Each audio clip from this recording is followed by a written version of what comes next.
اتفاقای عجیب و خنده‌دار توی دنیای فوتبال بانوان. صحنه‌ای از فوتبال بانوان که طبیعتاً سانسور می‌شده.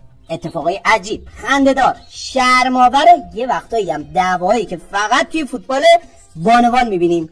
برات یه سری تصاویر اختصاصی از دعوا تو فوتبال بانوان ایران هم آماده کردم که توی همین ویدیو بهت نشون میدم. فقط یه ویدیو رو می‌بینی، نه لایک میکنی، نه نظرتو میگی، سابسکرایب هم نمیزنی، برات یه پیشنهاد دارم. اینکه لایکو بزن اگه دوست داشتی، دوست نداشتی هم حداقل نظرتو بنویس، توی ویدیوهای بعدی ازش استفاده میکنم. منطقیه دیگه نیست؟ بگو آره. استارت ویدیو رو با شادی‌های بعد از گل بزنیم که حال هواتون هم یکم عوض بشه. کلا شادی‌های بعد از گل توی فوتبال بانوان یکم متفاوته. یه وقتایی خیلی خوشحالن و یه صحنه‌ای می‌بینیم مختص خودشون.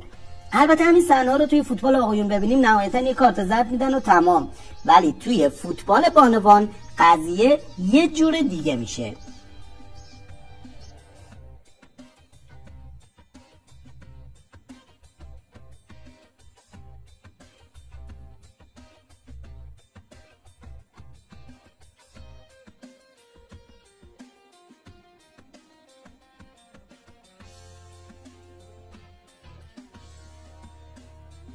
این که میگم فرق داره، خودم هم نمیدونم چرا، ولی به عنوان مثال نمیدونم چرا یه لباس در آوردن توی فوتبال بانوان و فوتبال آقایون انقدر متفاوته و انقدر جلب توجه میکنه. شما اگه میدونید چرا برام تو کامنت ها بنویسید.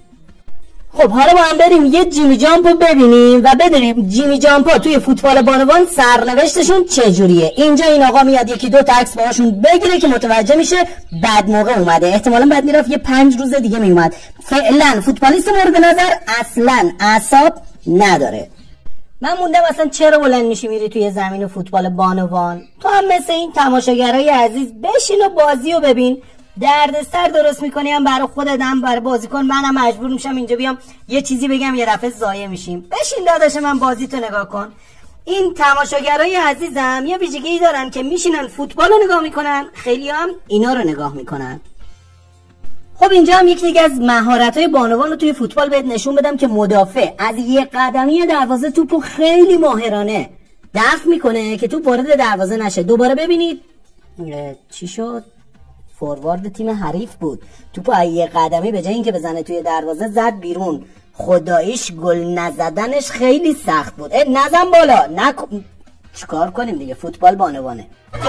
و اما مهربانی در زمینه فوتبال بانوان، آب به همتیمیش تعارف میکنه، همتیمیش سر و تهش رو هم نمیکنه. آخه این ظرف آب دست بچه 2 ساله بدن میدونه چه کارش بکنه. من موندم چه جوری برعکس گرفته. خدایا خودت ظهور کن. اما از تکنیک بانوان نمیشه نگفت. کنار خط توپو میگیره، پا عوض میکنه، خیلی توپو میزنه بیرون، بعد یه جوری هم برمیگرده انگار گل زده. آخه دقیقاً میخواستی چه کار کنی؟ بلش کن، شما تماشاچی‌ها رو نگاه کن. نه ببخشید، برگرد همون فوتبال رو نگاه کن. یه صحنه خیلی خوب ببینیم. حالا 2 تا اتفاق جالب توی یه صحنه. توپ به تیر دروازه برمیخوره، برمیگرده، مدافع هم با خیال راحت توپو با دست میگیره، بعدم توپو میندازه، هیچ اتفاقی هم نمیفته. جالبتر این که داور ادامه بازی رو میده، نه کارت قرمز نه پنالتی. خدایا چی بگم من. بریم یه 2 تا خطای اختصاصی مخصوص بانوان ببینیم که کاملا مشخص اعصاب ندارن. یه جوری توپو نه همدیگه رو میزنن که انگار فقط سر کوچهشون دعوا شده، باید بیان دعوا رو جمع بکنن. این یکی رو اصلا یه جوری موهاش کشید که انگار یه جایی برگشته تو بازی بهش گفته ایش، اونم ناراحت شده و زدتش. این یکی هم معلومه برگشته بهش گفته یادته اون موقع به من گفتی ایش خودت. حالا اینو بهت میزنم، کاری به توپم ندارم، تا بفهمی سری بعد توی بازی نباید به من اینجوری حرف بزنی. البته خانوما با هم شوخی دارن ها. ببین میترسونتش برای این که بگه یعنی ما با هم دوستیم، منظور خاصی نداره. اینا رو هم جای دیگه نمیبینیم. بریم سراغ این صحنه. این خیلی جالبه. گل میزنه، همه خوشحالن، خودش گریه میکنه. من فکر کنم این برخورد تو به صورت جدا از اینکه گل شد خوشحالش نکرده. اینجا داره میگه آی مامان جونم، اینجوری میگه. حالا اینو ببینید. ببین چقدر ناراحت میشه داور. افتاد. اصلا اینجوری ندیده بودیم اینو توی فوتبال. یعنی یه جوری خودشو زد زمین که یعنی چرا خطا رو اشتباه گرفتی، تقصیر من نبوده. فکر کنم بعداً تو دلش هم به داور گفت خیلی بده. حالا همه جو موهای هم دیگه رو میکشیدن، اینجا کاش موهاشو کشیده بود پاش در آوردی. این چه کاریه؟ ببین ولش کن، زشت شد. بابا ملت دارن فوتبال نگاه میکنن دیگه. ببینیم خطا رو با هم دیگه ببینیم. آخ اینم موهاشو کشید، معلوم ناراحت بودا، کارت قرمز رو گرفت، ولی تو دلش فکر کنم گفت دلم خنک شد، کار خوبی کردم، مثلا باید موهاشو میکشیدم لجمو در آورده بود. اینا رو تو فوتبال آقایون ما نمیبینیم، ما مختص اختصاصی مال فوتبال بانوانه.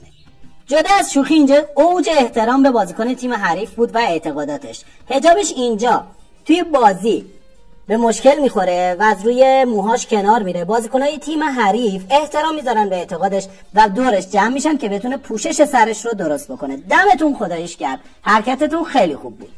البته همزمان به تماشاگراشون هم احترام میذارن دیگه، کنار هم دیگه. حالا نه اینکه فکر کنی بانوان صحنه خشن ندارن اینو ببین، این خطا برای فوتبال آقایون هم قفله. اشکشو در آورد، یعنی یه استادیوم به حالش داشت گریه میکرد. البته بیشتر آقایونش، خانماش خیلی نه. ببین اینجا بلند شد فقط بزنتش. فکر کنم اینم گفت که خوب کردم زدمت، حرصمو در آورده بودی، قرمزم که بگیرم باید میزدمت دیگه، راه دیگه ای برام نذاشته بودی. با خیال راحتم از زمین میره بیرون، انگار داره میگه خوب کاری کردم، دلم خواست.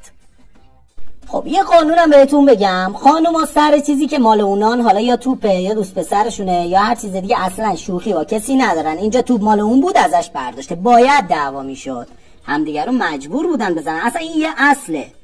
بعد داره بهش هم میگه مال منه، تو برمیداری، حالا بهت میگم چه کار بکنی. بقیه میان جلوشو بگیرن، ولی خب به هر حال دعوا خیلی جدیه، اصلا کوتابیا نیست. اینجا هم فکر کنم داره میگه دختری که بیشور. این صحنه هم هر 1000 سال یه بار اتفاق میفته، یه خطایی که عمدی نیست اما دوتا بازیکن گره میخورن به هم دیگه. چی شد؟ یه بار دیگه صحنه آیسته رو ببین. اینجا توی یه برخورد توی یه ثانیه هر دوتا گره خوردن به هم، بند کفشش گیر کرد به استوک بازیکن حریف، دوتاشون هم زدن زیر خنده. بعید بود اینجا دعواشون نشد، ولی خدا رو شکر. اما چیزی که واقعا توی خانم‌ها خیلی خوب دیده میشه، هماهنگ بودن با هم دیگن. اینو بهتر از آقایون میتونن انجام بدن. ببین 3 نفر با هم میخواستن گل بزنن، چیکار کردن؟ من یاد یه کارتون دوره بچگی افتادم، نمیدونم شما هم همین حسو دارید یا نه. بگذاریم، خب گل نشد در صورت. ولی برعکس اون صحنه اینجا ضربه اوشی 1000 رو دیدیم از فوتبال بانوان. ببین میخوان ضربه آزادو بزنن، یه دعوای ساختگی را میندازن، یعنی این چه کاریه میکنی، مگه هماهنگ نکرده بودیم؟ بعد ببینیم کاملا برنامه بود و اون کسی که اصلا فکرشو نمیکردن ضربه رو میزنه و گل میشه. اینجا خداییش دمشون گرم. اما توی انتها هم میخوام بهت یه سری صحنه نشون بدم که فکر نکنی دعوا و درگیری توی فوتبال بانوان وسط ایران خودمون اتفاق نمیفته. ما هم داریم، زیادم داریم.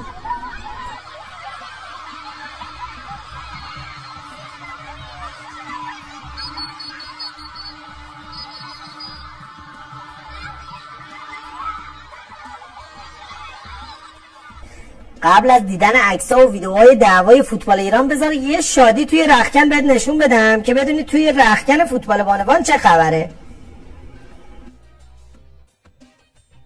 حالا بریم سراغ تصاویر مربوط به دعوا توی فوتبال ایران. یه ویدیو کوتاه دیدیم از اعصاب بازیکن‌ها، اما داشتیم توی فوتبال ایران که جوری همدیگه رو کتک زدن که کارو نیرو انتظامی جمع کرده. توی فوتبال آقایون نهایتاً دیده بودیم همدیگه رو هول بدن یا اینکه یه مشتی هم به همدیگه بزنن. از این عکس‌ها تا الان من توی فوتبال بانوان دیدم، اما فوتبال آقایون نه. لازم به ذکر بگم این تصاویرم برمیگرده به دعوا توی فوتبال بانوان ایران توی سال 1403 توی 2 تا بازی که به شدت همدیگه رو کوبیدن. من که فکر نمی‌کردم تا این حد دیگه همدیگه رو بزنن. حالا نظر شما در مورد فوتبال بانوان چیه؟ برام همین الان توی کامنت ها بنویس. ویدیو رو هم اگر دوست داشتی لایک بزن، دوست نداشتی هم حداقل نظرتو بنویس تا توی ویدیوهای بعدی نظر شما رو لحاظ بکنم. ولی در هر صورت سابسکرایب رو بزن و با کانال ما همراه باش. مرسی که همراه نیمکت داغ ما هستین.